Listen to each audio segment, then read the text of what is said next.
Program Hari Terbuka ini dirancang bukan sekadar untuk mempamerkan teknologi, tetapi juga untuk menghidupkan semula semangat kerjasama antara petani, usahawan, komuniti dan juga pemandi.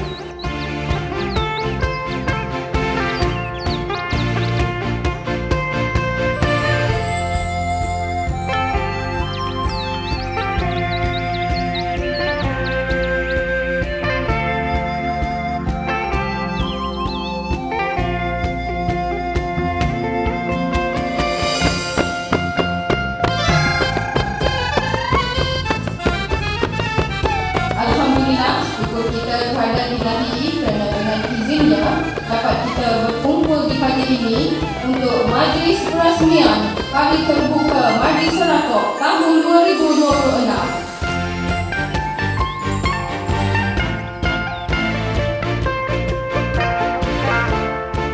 Jadi dengan laporan Bismillahirrahmanirrahim, saya dengan sukacitanya meresmikan Hari Terbuka Madi Seratok 2026.